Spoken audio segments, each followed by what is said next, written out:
இந்த one on one coaching அப்படிங்கறத பத்தி என்ன நினைக்கிறீங்க? ஏன்னா நீங்க லாஸ்ட் ஒரு 5-6 இயர்ஸ் பண்ணிட்டு இருக்கீங்க இல்லையா? ஃபர்ஸ்ட் கிளாஸ் கிரிக்கெட்டர்ஸும் பண்ணிட்டு இருக்கீங்க அண்ட் நம்ம லோக்கல்ல கிரிக்கெட்டர்ஸும் நீங்க நிறைய பண்றீங்க இல்லையா? ஆமா பகவதி, ஆக்சுவலா இது எப்படி ஸ்டார்ட் ஆச்சுன்னா, நான் last year league I think 2011 India presidents ஆடினேன்.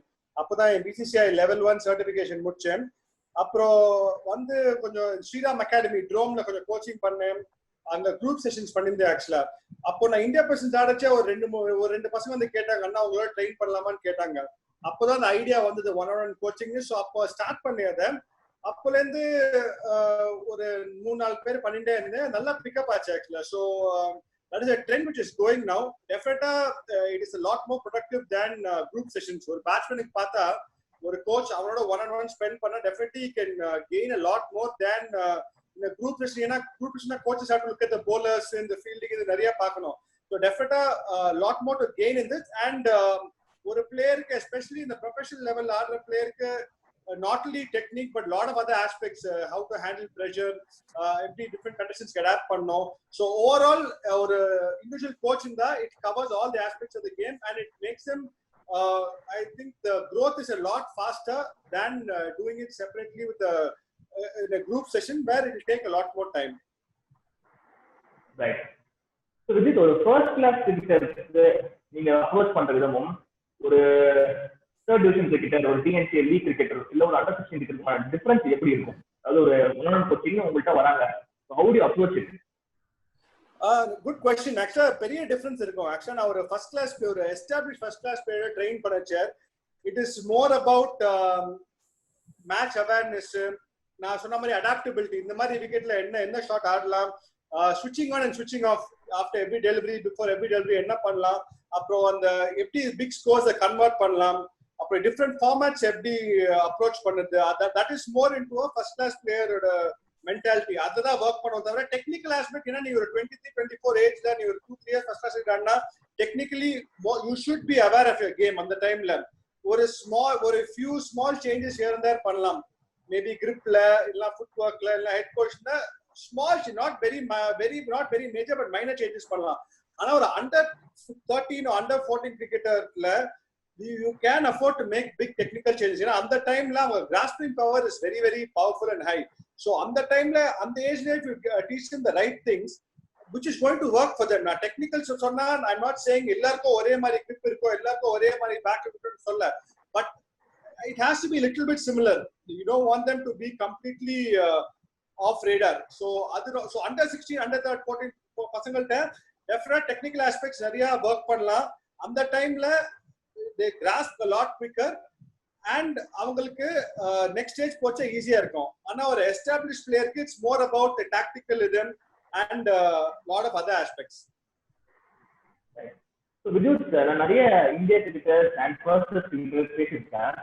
So they used to say நான் பாம்பே போய் ட்ரெயின் பண்ணேன், நான் பெங்களூர் போய் ட்ரெயின் பண்ணேன், ஏர்லி மார்னிங் கண்டிஷன்ஸ் நாங்கள் போய் ட்ரை பண்ணி பார்த்தேன் எப்படி இருக்குன்னு சொல்லிட்டு ஆடுறதுக்கு different methods each player adapt அவங்களுக்கு எப்படி பெஸ்டா ஒர்க் ஆகும் அப்படின்னு சொல்லிட்டு செக் பண்ணிக்கிறாங்க. பட் ஒரு ஜூனியர் கிரிக்கெட்டரை வந்து நீங்க ஹேண்டில் பண்ணும்போது இந்த ஒன் ஆன் ஒன் கோச் அப்படிங்கிற போது அவங்களுக்கு ஸ்பெஷலா நீங்க என்ன கொடுக்குறீங்க ஒரு ஒன் ஆன் ஒன் கோச்சா? ஏன்னா ஒரு ஃபர்ஸ்ட் கிளாஸ் கிரிக்கெட்டுக்கும் ஒரு இந்தியா கிரிக்கெட்டுக்கும் தெரிஞ்சிடும் எனக்கு இதுதான் வேணும், நான் ரிவர்சி ஃபார்ம் காசப்படுறேன், நான் 140 கிளிக்ஸ் அடிக்கணும், 150 கிளிக்ஸ் போடணும், அப்படி என்ன பண்ணுவோம் அப்படின்னு அவங்க காமன் ஆஸ்தியோ. ஒரு ஜூனியர் கிரிக்கெட்டர் இல்ல ஒரு தேர்ட் டிவிஷன் ஆடுற பிளேயர், ஒரு ஃபோர்த் டிவிஷன், இந்த மாதிரி பிளேயருக்கு நீங்களும் ஆப்வியஸ்லி கோச்சா நிறைய இன்புட் கொடுக்க வேண்டும் இல்லையா? So how do you go about that? இப்போ வந்து when I coach say ஒரு third division cricketer or fourth division cricketer or even a young cricketer under 16 லாம் we try to analyze நம்ம என்ன ஃபேஸ் பண்ண போறோம். இப்போ under 16 cricketerனா என்ன biggest challenge-னா நம்ம ஒரு பஞ்சாப்ல டெல்லியில அக்டோபர் நவம்பர்ல ஆடுவோம். அப்போ அங்க வின்டர் டைம். ஓகே, நம்ம ஊர்ல சென்னையில வின்டரே கிடையாது, வெயில் இல்ல பொழக்கம் இல்ல அதோட ஜாஸ்தி தான் இருக்கும். ஸோ வின்டர்னு கிடையவே கிடையாது. So the dynamics of batting completely change. நம்ம ஊர்ல நம்ம ஹேண்ட்ஸ் ட்ரஸ்ட் பண்ணி கம்ப்ளீட்டா அடிக்கலாம், ஆனா அங்கெல்லாம் பண்ண முடியாது. அங்க ஹேண்ட் ட்ரஸ்ட் பண்ணி ஆடினா எக்ஸ்ட்ரா மூவ்மெண்ட் எக்ஸ்ட்ரா பேஸ் சிக்கன் வாங்கிப்போம். ஸோ அந்த அவேர்னஸ் அவங்களுக்கு கிரியேட் பண்ணணும். நம்ம என்ன பண்ணலாம், அதுக்கு பெஸ்ட் மேபி விக்கெட்டை கொஞ்சம் வாட்டர் பண்ண சொல்லலாம், இல்லைன்னா அந்த ஸ்விங் பால்ஸ் நிறைய இது. But more then all that it's about creating awareness among the players. ஒரு அண்டர் 16 பையன் வரானா சரிடா நெக்ஸ்ட் ஒரு 2-3 இயர்ஸ் அண்டர் 19 ஸ்டேட் ஆட போறேன்னா இது மாதிரி தான் கண்டிஷன் இருக்கும். டெல்லியோட ஆடினா அதே பேஸ் தான் இருக்கும், ஆனா நம்ம ஊர்ல மூவ்மெண்ட் இருக்காது, அவங்க ஊர்ல ஜாஸ்தி மூவ்மெண்ட் இருக்கும். சோ நீ வந்து இன்னும் க்ளோஸ் டு த பாடி ஆடணும். நீ ரொம்ப ஹேண்ட் ட்ரஸ்ட் பண்ணா அது பெரிய ரிஸ்க் உனக்கு. சோ அந்த அவேர்னஸ் அவங்க மைண்ட்ல கிரியேட் பண்ணிட்டே இருக்கணும். ஏன்னா நம்ம ஊர்ல விண்டர் கிடையாது. So we don't have the luxury of playing the moving ball too much. புரியுதா? சோ நம்ம அந்த அவேர்னஸ் கிரியேட் பண்ணி, சோ அங்க போர்ச்ச அவங்க they'll be a lot more equipped to face that. So அது மாதிரி தான் பண்ண முடியும். சோ ஒரு பையன் வரானா, ஓகே நெக்ஸ்ட் 2 இயர்ஸ் நான் ஸ்டேட் ஆட போறேன்னா நான் என்ன ஃபேஸ் பண்ணணும். சேம் ரஞ்சி டிராஃபிக்கு நான் பிளேயரா இருந்துக்கு எனக்கு அதான் ரொம்ப ரொம்ப கஷ்டமா இருந்தது. ஜூலை ஆகஸ்ட்ல ஆடுவோம் இங்க சென்னையில 150 200 அடிப்போம், காலை போட்டு முன்னாடி போட்டு பொழப்போம் போல. அதே வந்து நீ நவம்பர்ல ஃபர்ஸ்ட் மேட்ச் யூபியோட யாரு போடுறாங்க, பிரவீன் குமார், ஆர்பி சிங், புவனேஸ்வர் குமார், பால் வந்து இவ்வளவு ஸ்விங் ஆகும், அது ஒரு பால் பண்ணா சிக்கன் வாங்கிப்போம். சோ அந்த அவேர்னஸ் வரணும். சரி இங்க வந்து and the dynamics of batting completely change. நம்ம ஊர்ல ஃபர்ஸ்ட் 40 ரன்ஸ் ரொம்ப ஃபாஸ்டா வரும் பகவதி, ஏன்னா பால் ஹார்டா இருக்கும், விக்கெட்ஸ் அப்போதான் நல்லா இருக்கும்.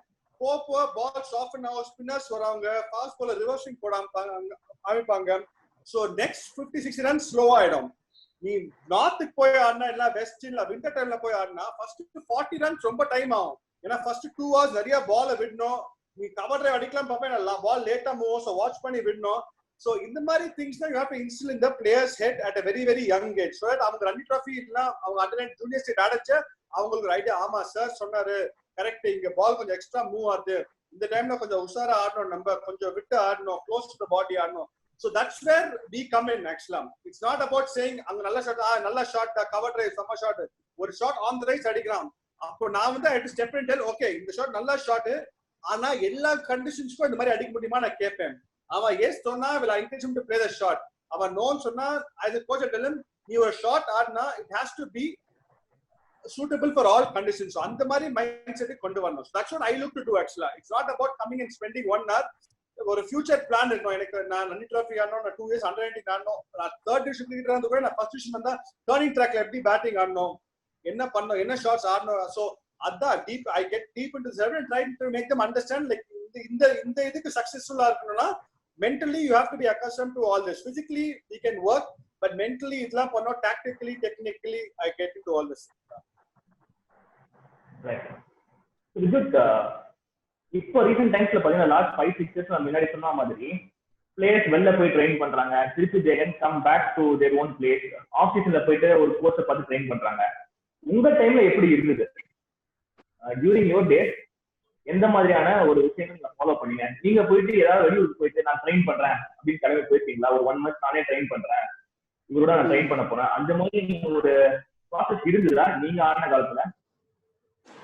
இல்ல ஆக்சுவலா இல்ல, அந்த கான்செப்டே இல்ல. எஸ்பெஷலி தி ஃபர்ஸ்ட் ஒரு 6-7 இயர்ஸ் ஆஃப் மை கரியர்ல டெஃபினட்டா இல்ல. அது நம்ம எப்படி இப்போ நான் தனியா போய் கெம்ப்ளாஸ்ல ஆடிச்சு இல்ல எம்ஆர்எஃப் ஆடிச்சு, நான் தனியா போய் போனேன். எம்ஆர்எஃப் ரொம்ப யூஸ்ஃபுல்லா இருந்தது, ஏன்னா எம்ஆர்எஃப் பேஸ் ஃபவுண்டேஷன் போலர்ஸ் எப்பவுமே இருப்பாங்க.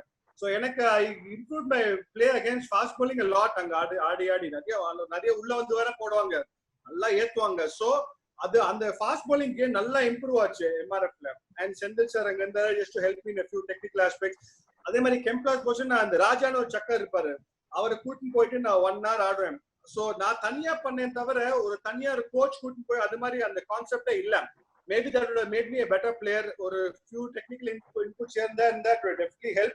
But on the contrary, sometimes I believe ஒரு ஸ்டேஜுக்கு அப்புறம் நீ you have to be your own coach. ஏன்னா என்ன ஆகுதுன்னா இப்போ coach is going to feed you everything, நீ you're never going to learn as a player. புரியுதா? Definitely a coach is there to help you, but ஒரு ஸ்டேஜுக்கு அப்புறம் நீ வந்து you have to figure things out for yourself. அதனால தான் lot of people from that generation, இப்போ என் அப்பா காசுலாம் பார்த்தா பிஎஸ்எஸ் சைட்ல போய் நிக்கணும், நீ யாரு வேணா சிவராம் கிருஷ்ணர் வெங்கட்ராகவனர் உனக்கு 6 நிமிஷம் தான் பேட்டிங், ஓகே அவ்வளவுதான் 6 to 8 minutes தான் பேட்டிங், அங்க சைட்ல போய் கேட்ச் பண்ணோம் அதான். ஆனா they were able to succeed a lot. You know, the match awareness இருந்தது, எப்படி கேம் அப்ரோச் பண்ணோம். So it's not that நீ 1 hour ஆடணும் 2 hours ஆடணும், டெஃபினட்டா ஹெல்ப் ஆகும். பட் நீ அந்த how you spend that 1 or 2 hours is very very important, which unfortunately நான் வந்து ரொம்ப லேட்டா என் கரியர்ல லேர்ன் பண்ணேன். நான் ஃபர்ஸ்ட் நிறைய குவாலிட்டி தான் ஒரு நாளைக்கு 5 hours ஸ்பெண்ட் பண்ணோம்.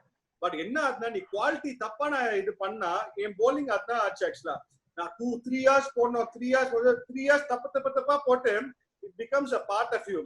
And coming back to your question, that's where a good coach comes in. நீ வந்து எவ்வளவு டைம் ஸ்பெண்ட் பண்ற, you want to do productive work, நீ கரெக்டா பண்ணணும். கரெக்ட் நான் பெர்ஃபெக்ஷன் பத்தி nobody is perfect. நீ வந்து you want to strive to be as perfect as possible, but nobody is perfect. So that's where a good coach comes in, and enga kaaltha adu illave illa actually engalku and nariya players became better because on the self learning nala nariya per vandu they got better. Definitely analytics in the definite new video analysis la nariya anda lot of those people would have gone to play a much bigger level, but அந்த அவேர்னஸ்ல இல்ல எங்களுக்கு ஒரு மகாராஷ்டிராவோட ஒரு match இருக்குன்னா okay Munaf Patel போட போறான், இவன் போட போறான், இவன் இப்படிதான் போட போறான், பட் அது வீடியோ இல்ல இங்க ரிலீஸ் பண்ண போறான், இங்க இது பண்ண போறான், அவன் எந்த லென்த் மெயினா அடிப்பான். So அந்த எல்லாம் இந்த டெஃபினட்டா we would have achieved a lot more, but still like I said coaching பொறுத்த வரைக்கும் it's about getting the best out of it. What I experienced missed out as a player, I am able to inculcate to the players now. So definitely நான் அடைச்ச இதெல்லாம் இல்ல. Maybe last 2-3 years வந்தது ஆக்சுவலா. அப்போதான் maybe நான் last 2 years கெம்ப்ளாஸ் இருக்குச்சு, சில பேர் வந்து அவங்க they own coach இல்ல MRF இருக்குச்சு. பட் அப்போதான் ஸ்டார்ட் அந்த ட்ரெண்ட் அப்போதான் ஸ்டார்ட் ஆயிருந்து. வெளில போய் ட்ரெயின் பண்ணலாம் ரொம்ப ரொம்ப ரேர் ஆக்சுவலா. லாஸ்ட் ஒரு 5 இயர்ஸ் தான் ஸ்டார்ட் ஆயிருக்கு. நான் 2011 லாஸ்ட் ஸ்டார்ட் அது வரைக்கும் இல்ல. ஸோ விஜித் ஒரு ஃபர்ஸ்ட் கிளாஸ் கிரிக்கெட்டர் உங்களை வந்துட்டு பார்த்துட்டு விஜித் நான் உங்களோட ஒர்க் பண்ணோம், எனக்கு இந்த ஏரியாஸ்லாம் ப்ராப்ளம் இருக்கு அப்படின்னு சொல்றாரு. ஸோ சொன்ன உடனே நீங்க என்னெல்லாம் பத்தி யோசிப்பீங்க? What are the parameters that you look at? முன்னாடியே அவர் யார் கூட ஒர்க் பண்ணியிருக்காரு, என்ன மாதிரியான அப்ரோச் இருந்திருக்கு, நான் அவருக்கு என்ன மாதிரியான ஒரு சேஞ்ச் கொண்டு வர முடியும், இதெல்லாம் நீங்க யோசிச்சு தான் எடுக்கணும் இல்லையா? அது எப்படி நீங்க பண்றீங்க? இது வந்து ரொம்ப நல்ல கொஸ்டின் ஆக்சுவலா. இப்போ ஒரு ஃபர்ஸ்ட் கிளாஸ் கிரிக்கெட்டர் வச்ச டெக்னிக்கலி ரொம்ப சேஞ்ச்லாம் பண்ண முடியாது ஃபர்ஸ்ட் கிளாஸ் பிளேயர். ஓகே, ரொம்ப டெக்னிக்கல் சேஞ்ச் ஃபர்ஸ்ட் அது நான் கிளியரா ஆக்கிடுவேன் அவங்கள்ட்ட. உனக்கு ஒரு டெக்னிக்கல் சேஞ்ச் பண்ணோம்னா நீ வந்து you have to be 200% convinced. ஏன்னா நீ ஒரு டெக்னிக்கல் சேஞ்ச் பண்ணி அரைக்குறையா போன அதை பத்தி வச்சுக்கோங்க, அது வந்து it becomes a big problem. ஏன்னா I not face it first class, but நிறைய ஃபர்ஸ்ட் கிளாஸ் வராங்க, they come with a particular thing. For example white trip போட வராங்க, பேட்ல ஒயிட் ட்ரிப் வராங்க. So you can explain to them the pros and cons. இப்போ white trip பண்ணா என்ன ஆகும், மேபி உங்க டிரைவ்ல கண்ட்ரோல் கிடைக்காது, you will be able to play in the onside very well. ஆனா you have to see to that you won't get the kind of control other people get in their drive. அது வச்சுட்டு how can you be successful னு பார்க்கலாம். இப்போ நீ ஃபேப் du Plessis ட்ரிப்பை பார்த்தா கொஞ்சம் வைடா தான் இருக்கும். he is very strong in the back foot, flick back foot. ஆனா டிரைவர் வந்து maybe it may not be as strong as somebody else, but he is mentally so strong to understand that he's become a world beater. Okay, so there are two ways of doing it. நான் வந்து I will approach the students saying okay உனக்கு இந்த மாதிரி technical இது இருக்கு, okay you need to be 200% convinced that this is going to give me success, or உனக்கு என்ன இருக்கோ அதோட we will try to get the best out of you. அவ்வளவுதான். உனக்கு வைட் grip இருக்கா, உனக்கு டிரைவ் வந்து அவ்வளவு பெரிய ஆப்ஷன் கிடையாது. you have to wait for the flick or the short ball இல்ல ஸ்கொயர் விக்கெட் தான் ஆட முடியும். உனக்கு ஆட முடியும், டிரைவ் ஆட முடியாதுன்னு இல்ல, பட் ரொம்ப க்ளோஸா போட்டு பேட்ல இருந்தா அடிக்க முடியும். சோ அந்த மென்டல் டஃப்னஸ் உனக்கு வேணும்.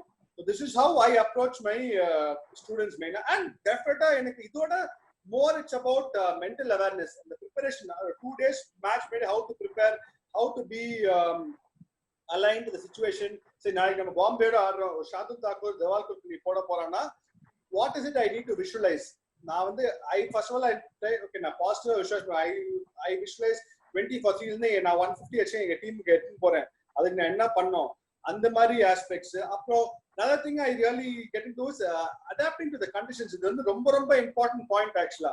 இப்போ வந்து எனக்கு ஹிட்டிங் ஓவர் த டாப் ஸ்ட்ரென்த்னா, ஃபார் எக்ஸாம்பிள் அஸ்வின் இங்க போடுறான், விக்கெட் திரும்புறது, என் ஸ்ட்ரென்த்னா அந்த விக்கெட்ல ஸ்டெப் அவுட் பண்ணி அடிக்க முடியுமா? ரொம்ப ரொம்ப கஷ்டம். ஏன்னா விக்கெட் திரும்புறது நிறைய டீவியேஷன் இருக்கு. ஸோ அந்த shot although it's my strength, my percentage of success is only say 3 out of 10 in that shot.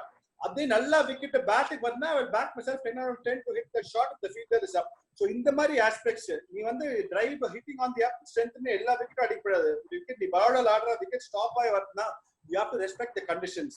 So these are the aspects. எப்படி பிரஷரை ஹேண்டில் பண்ணோம். நம்ம வந்து 20 for 3 la it's a big responsibility for me. Now I will think today is the day I can become a hero. Then think 20 for 3 la ball if la move ஆகுது நான் இப்படி பார்க்கணும் அது பார்க்கணும், the chances of you succeeding are a lot lesser than you going in thinking today I can become a hero. What do I need to look to play close to the ball the first 1 hour. சில விக்கெட்ல ஒரு 2 hours ஆட்டு அதுக்கு அப்புறம் drive அடிக்க முடியும், சில விக்கெட்ல டே ஃபுல்லா drive அடிக்கிறது ரொம்ப ரொம்ப கஷ்டம். So அந்த அவேர்னஸ் தான் கொண்டு வரணும். So all these aspects are what you want to bring into a first class player. if they're able to get this in, they will definitely succeed over a period of time. And the most important thing for is building trust. You have to build trust. Whether you're இப்போ நிறைய பேர் வந்து ஒரு JN குமாருக்கு போறாங்க, அங்க பிரவீன் அம்ரேக்கு போறாங்க, they have the trust. நான் அவர்கிட்ட போனா I know I will be able to succeed. Whether they are 100% right, 100% wrong, அந்த trust இருக்கணும். நான் wrong ஏன் சொல்றேன்னா, ஒரு ஸ்டீவ் ஸ்மித் மாதிரி பிளேயர் வந்து maybe he is doing all the wrong things, but he is making the wrong things work for him because he is 200% sure about what he wants to do. So அது வந்து ரொம்ப ரொம்ப important, and that's what I believe in. So that's what I try to, and the people who come to me, this is what I look to, and it changes. நீ சொன்ன மாதிரி first class player க்கு இது under 16 player னா it will be more about technique எப்படி sharpen பண்ணலாம் அந்த ஏஜ்ல. ஏன்னா ஒரு strong base is very very important. இல்லனா the foundation will collapse, the building, the base is not strong. So அது ரொம்ப சின்ன வயசுல அது போயிடும். பட் ஒரு ஸ்டேஜ் வந்த அப்புறம் அது மாத்துறது ரொம்ப ரொம்ப கஷ்டம். அந்த அனில் கும்ப்ளே வந்து ஷேன் மாதிரி போட பார்த்தா ரொம்ப கஷ்டம். அவர் வச்சுட்டு அது வச்சு became a master of the state. So அதான் important actually. Right. So with இந்த trust factor பத்தி நீங்க பேசுறீங்க, trust இருக்கணும் அப்படின்னு சொல்லிட்டு. So அந்த coming to the trust point, அது ஒரு கிரிக்கெட்டர் ஒரு கோச் கிட்ட போயிட்டு ஃபர்ஸ்ட் ஒன்னு கத்துக்கிறாரு, ஒரு விஷயங்கள் ஒர்க் பண்றாரு. After 6-7 months, he comes back to another coach with the same question or a similar question. அப்போ ஒரு அப்ரோச் நீங்க சொல்றீங்க. For example, coach A இந்த grip போட்டு ஆடி, இந்த மாதிரி grip பிடிச்சு ஆடி உனக்கு நல்ல சக்சஸ் இருக்கும்னு சொல்றாரு. Coach B கொஞ்சம் டிஃபரெண்டா ஒரு grip சொல்லி சொல்றாரு. So now the player has to decide இல்லையா? So அதை எப்படி நீங்க பேசி கன்வின்ஸ் பண்றீங்க? இல்ல no you also work on that, நீங்க பழைய மெத்தட்ஸ் அவங்க சொல்லுவீங்களா? அந்த ப்ராசஸ் எப்படி? நம்ம பிளேயர் ரொம்ப கஷ்டமா இருக்கும் இல்லையா? டெஃபினட்டா பாக்குறது அதான். இது வந்து நிறைய ஃபேஸ் பண்ண நிறைய பிளேயர்ஸ். ஓகே, நிறைய நாளைக்கு டிஎன்சி அகாடமில ரொம்ப நிறைய கோச்சஸ் இருக்காங்க, ஃபேண்டாஸ்டிக் கோச்சஸ் இருக்காங்க. அங்க போவாங்க, they learn something they learn the right thing actually. Next year எம்சிஏக்கு போவாங்க. ஓகே, நாளைக்கு என்கிட்ட வருவாங்க. ஸோ அவங்க வந்து all of us may say the same message in a different way. இப்போ நான் முன்னாடி இப்போ ஒரு 10 minutes மேல அதான் சொன்னேன், more than the coach, நீ வந்து you have to pick up things for yourself. You have to be your own coach. அது ரொம்ப ரொம்ப important. ஏன்னா there are a lot of நிறைய நல்ல கோச்சஸ் இருக்காங்க, but their style of coaching may be different. Their message will be the same, but the style of coaching may be very very different. Okay, அது அந்த maturity இருக்கா அந்த பிளேயருக்கு புரியறதுக்கு? அப்பனா okay, நிறைய பேர் நிறைய கோச்சஸ் போய் நல்லா சக்சீட் பண்றாங்க. ஏன்னா they are able to pick up the right points from everybody. இப்போ அருண்குமார்ட்ட ஒரு பாயிண்ட் பியூட்டிஃபுல்லா சொல்லுவாரு, நாளைக்கு வித்யுத் ஒரு பாயிண்ட் பியூட்டிஃபுல்லா சொல்லுவாரு. People who are able to take it in the right way are able to succeed a lot. You know, like I said, everybody is different. இப்போ a style வேற, my style may be completely wrong or completely right. It's how you take it all down. Okay, nobody is 100% right and nobody is 100% wrong. நம்ம எக்ஸ்பீரியன்சஸ்ல இப்போ நான் என் top hand grip வந்து my way of communicating may be slightly different from maybe Arun Kumar or say Madna Gopal, but end of the day pata it will be the same only. Okay, so how you are able to grasp that is very important. So otherwise it's best to stick to one coach. எனக்கு Vidyut coach அவர் சொல்லுது கண்ணை மூணு நம்புறேன், அவ்வளவுதான். நாளைக்கு எனக்கு அருண்குமார் கோச்சா அவர் கண்ணை மூணு சொல்லுது நம்புறேன், அவ்வளவுதான். அது வந்து ரொம்ப, ஏன்னா again repeat, there are some fantastic coaches, but we may give the message in a slightly different way. ஒரு 16 வயசு பையனுக்கு அந்த மெச்சூரிட்டி இருக்கு அதை அண்டர்ஸ்டாண்ட் பண்ணதுக்கு. ஆனா ஒரு 23 வயசு பையனுக்கு மெச்சூரிட்டி இருக்கும் அண்டர்ஸ்டாண்ட். இப்போ நாளைக்கு தினேஷ் கார்த்திக் போய் ஒரு 3 கோச் 3 சொன்னா, நாளைக்கு ஒரு அபூர்வ தேசான சொன்னா, அபிஷேக் நாராயண் சொன்னா, ஒரு கேகேஆர் கோச் சொன்னா, he will be able to understand. சரி, இது இவர் சொல்றது நான் பண்ணா டெஃபினட்டா எனக்கு ஹெல்ப் ஆகும். அந்த அதான், ஏன்னா அவர் நிறைய ஆட்டாரு கிரிக்கெட், இந்தியா காட்டாரு நிறைய பேர். முரளி விஜய் சொன்னா அது புரியும், ஆனா ஒரு 17-year-old பாய் சொன்னா அந்த மெச்சூரிட்டி இருக்காது. So how they take the message is very important. நிறைய கோச்சஸ் போது தப்பு இல்ல, as long as they are able to understand and take the message well, or the best thing is to stick to one coach. எனக்கு இவர் சொல்றாரா, இவர் சொல்றது I will trust completely and go by that. all that. It's as simple as that. So Vidyut, இப்போ cricket academy எடுத்துக்கிறோம், ஒரு 30 பசங்க விளையாடுறாங்க, 4 நெட்ஸ் இருக்கு, 12 பேட்ஸ்மேன் இருக்காங்க, 5 ஆல்ரவுண்டர் அண்ட் ஒரு 5 பவுலர்ஸ் இருக்காங்க வச்சுக்கலாமே. ஸோ எல்லாருக்குமே they are going to get their share. அன்னைக்கு நெக்ஸ்ட் செஷன்ல ஒரு 10 நிமிஷம் பேட்டிங், ஒரு 6 நிமிஷம் பவுலிங் அப்படின்னு சொல்லிட்டு they are going to get their share. But ஒரு 1-on-1 கோச்சிங்ல ஒரு கோச் ஒரு பிளேயரோட ஒரு 1 மணி நேரம் 2 மணி நேரம் ஸ்பெண்ட் பண்றாரு. லெட்ஸ் டேக் எக்ஸாம்பிள் 10 பசங்க உங்ககிட்ட ஒன் ஆன் கோச்சிங்க்கு வராங்க. ஸோ ஒரு வாரத்துல 7 டேஸ் நீங்க எப்படி ஸ்பிளிட் பண்ணுவீங்க? அவங்களுக்கு நீங்க கரெக்டான டைம் கொடுக்கணும். அவங்களுக்கு நீங்க உங்க டைம் ஸ்பெண்ட் பண்றீங்க. அந்த ஒருத்தரோட 2 பேர் தான் இருப்பாங்க. எவ்வளவு முக்கியம் உங்களோட டைம் மேனேஜ்மெண்ட் அப்படிங்கிறது? ரொம்ப இம்பார்ட்டன்ட் ஆக்சுவலா. Time management is the key. ஏன்னா ஒரு 4-5 hours a day நான் கோச்சிங் பண்றேன். சம்டைம்ஸ் எனக்கு ஒரு 500 balls மேல த்ரோ பண்ண வேண்டியிருக்கும் per day. சைட் ஆர்ம் வச்சுட்டு போட்டுட்டே இருப்பேன் ஆக்சுவலா. And the most important thing is I need to be mentally alert, physically and mentally alert. Physically நிறைய நெட் இந்த பால் வரும். mentally I need to be okay. இவன் இது பண்றான், நெக்ஸ்ட் செஷன் அவனுக்கு ஒரு பிளான் இருக்கும், இவனுக்கு ஒரு பிளான் இருக்கணும். ஸோ அந்த லக்கிலி நான் எனக்கு வந்து 38 வயசு தான் ஆடுது இப்போ. So I can afford to do it. ஏன்னா I am mentally aware about what is happening. So I think இதுக்கு மோஸ்ட் இம்பார்ட்டன்ட் திங் நான் one punch it's about being only physically fit. I have to work on my body. It's a tiring job. It's actually sometimes can be very similarly 500,000 balls கூட போட்டிருக்கேன் சில நாளைக்கு. Next செஷனுக்குள்ள டைமே இருக்காது. 2 minutes தண்ணிக்குள்ள திரும்பி போடணும். ஸோ physically yes என் வயசுக்கு பண்ணலாம், but it's about being mentally alert. And the mental tiredness வந்தா ரொம்ப then you're not doing justice.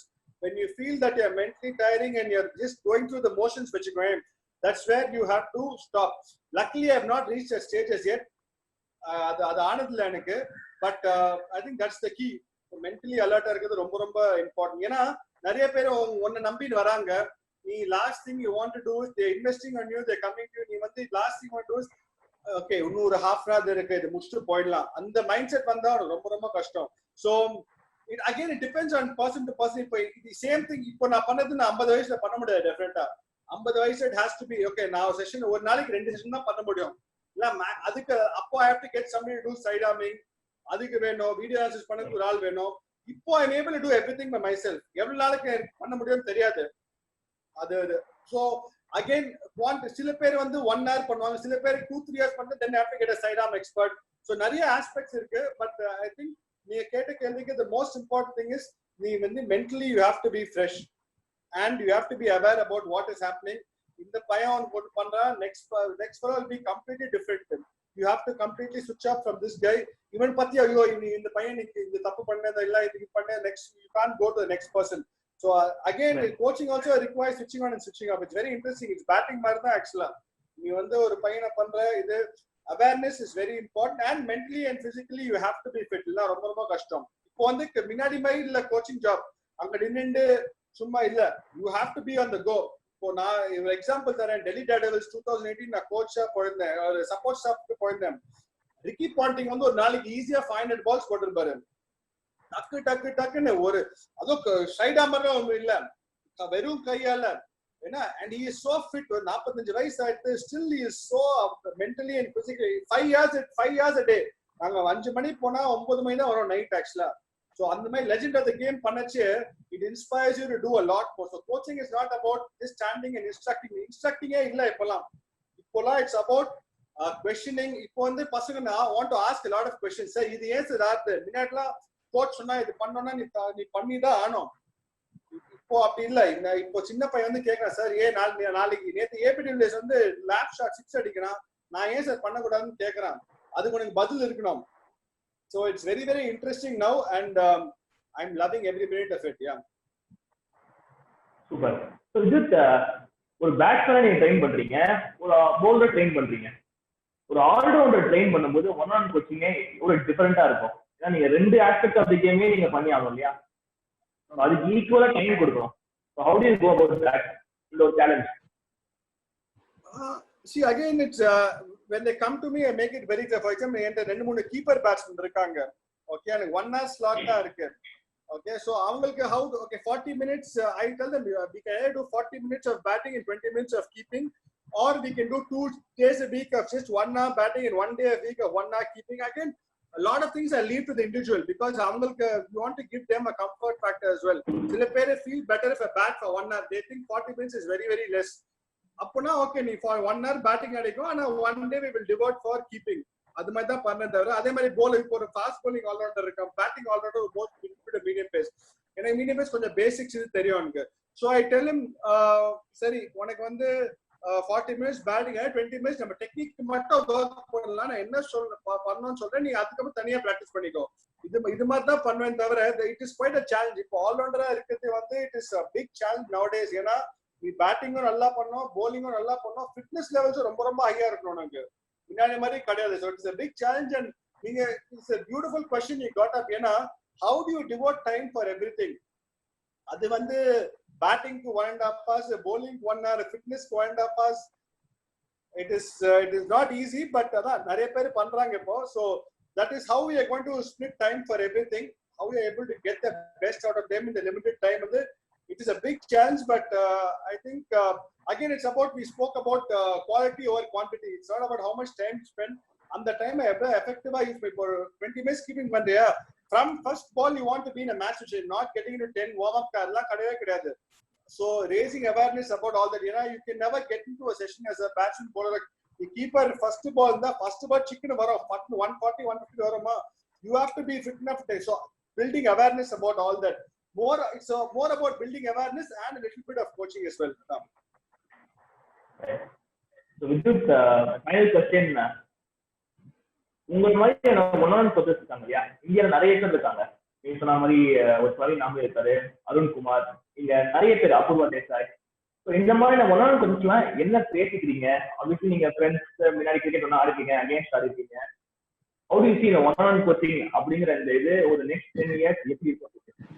You see lot of people, the grassroots are also going for this one coaching. I think in my humble knowledge, all these names you mentioned, the biggest, more than the technique in the game, the biggest positive they have is they are able to understand the individual very well. That's very important actually. For example, Dinesh Karthik மாதிரி player இருக்காரு, அவருக்கு வந்து it's you're not going to coach him anything. அவருக்கு வந்து அவர் game வச்சிருந்தா how you are able to get the best out of him. அதான் important. Coaching யார் வேணா பண்ணலாம். நான் இவ்வளவு படிச்சிருக்கேன், level 1 level 2 level 3 படிச்சிருக்கேன், இந்த புக் பார்த்து நான் கோச் பண்ண இல்ல. அவங்க they have the X factor with them. அந்த இண்டிவிஜுவலா they are able to get that extra out of them. அதான் ஒரு கோச்சிங் எனக்கு தெரிஞ்சு that's the best quality a coach can have. ஏன்னா எல்லாரும் படிச்சிருக்கோம், the basics remain the same. Bat அதே மாதிரி தான் தூக்கணும், ஃபீட் எல்லாம் ஹெட் எல்லாம் அதே மாதிரி தான் இருக்கும். ஆனா how you are able to get the best out of them with what they have, that is very very important. And making them, creating awareness to them about different aspects of the game. நம்ம நிறைய பேசுங்க, all getting all that together, and more than anything being a mentor and friend to them. The coach, and one very very important thing as a coach, you should never show your frustration towards a player. உனக்கு எவ்வளவு frustration இருந்தா கூட player காமிக்கலாம் கிரவுண்ட்ல, இது பண்ணலாம் அது பண்ணலாம். ஆனா as a coach you should never show a frustration to a player. And அந்த நீங்க நம்ம சொல்லல being calm under pressure situations, I think a captain and coach play a very big role in that. Okay, one on one லயும் சரி, ஒரு player வந்து ஒரு 5 bad ஸ்கோர்ஸ்க்கு அப்புறம் வரான், அந்த டைம்ல நீ அவனை போய் இன்னும் கத்தினா இல்ல அபியூஸ் பண்ணா அவன் இன்னும் டவுன் ஆயிடுவான். அந்த டைம்ல you have to show real character. And that is where I feel all these coaches really stand out. So அது வந்து ரொம்ப important. நம்ம again I repeat last line, நீ succeed பண்ணச்ச ரொம்ப ஹாப்பியா இருக்கலாம், ஜாலியா இருக்கலாம். And if fail பண்ணிருக்கச்சே that's time a real very very good coach or mentor stands out. And I feel like all these names you mentioned, they all stand out in that.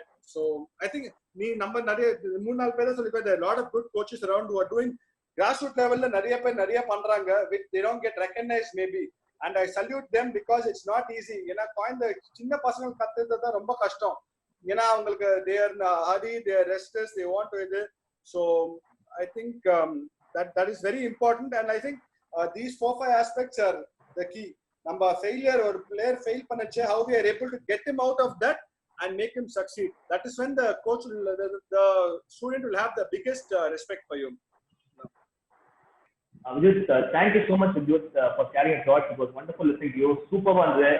All the best. நிறைய cricket produce பண்ணுங்க. Wish you good luck, Vidyut. Thank you so much, Bhagati. ரொம்ப enjoyable இருந்தது, and it's always a pleasure. All the best to you. Thank you. Friends, இந்த video பிடிச்சிருந்தா like பண்ணுங்க, share பண்ணுங்க, மறக்காம sports சேனலுக்கு சப்ஸ்கிரைப் பண்ணுங்க.